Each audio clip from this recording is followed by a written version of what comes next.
हाथी का खरीदार। एक दिन बादशाह और खोजा हाथी पर चढ़कर नदी किनारे सैर करने को निकले।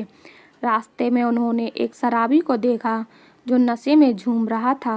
हाथी को देखकर शराबी ने लड़खड़ाती आवाज़ में बादशाह और खोजा की ओर देखते हुए पूछ लिया, ओ हाथी वाले, क्या अपना यह हाथी बेचेगा? बेचे तो इसका दाम बता।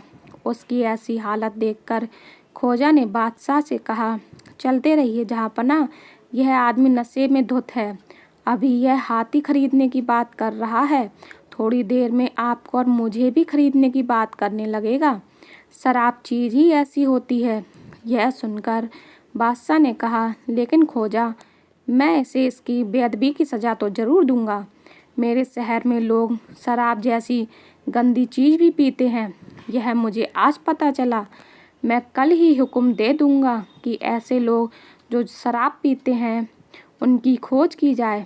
मैं ऐसे लोगों को शहर से निकाल दूंगा, फिर जाकर मरें किसी और राज्य में। अगले दिन उस शराबी को होश आया तो उसके पड़ोसियों ने उसे रात की बकाई की इत्तला दी। ये सुनकर उस शराबी का हाल बेहाल हो गया। वह भागा भागा पहुंचा खोजा के घर। बोला, हुजूर, मुझे बादशाह हुजूर के गुस्से से किसी तरह बचा लीजिए। वह या तो कैद खाने में डलवा देंगे या फिर शहर से निकाल देंगे। मैं मर जाऊंगा हुजूर, मेहरबानी करके किसी तरह बचा लीजिए। खोजा गरीबों के प्रति बहुत मेहरबान था। उसने कहा, देखो, तुम एक गरीब आदमी हो, तुमने गुनाह तो बहुत किए हैं, लेकिन उस वक्त चूंकि तुम नशे में थे, इसलिए मैं तुम्हें बादशाह के गुस्से से निजात दिलाने की कोशिश कर दूंगा। एक बात तो तुम भी जानते होगे कि इस्लाम में शराब पीना हराम की बात माना जाता है।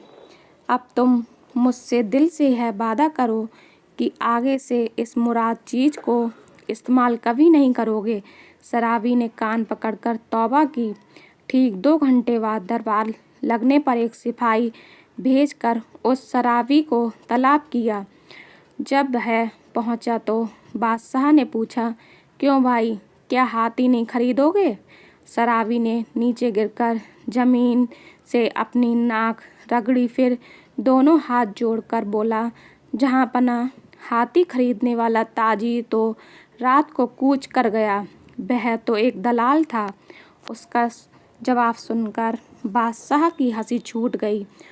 बोला, जाओ, माफ़ किया, लेकिन ये तो बताओ कि ऐसा कहने को तुम्हें किसने कहा था?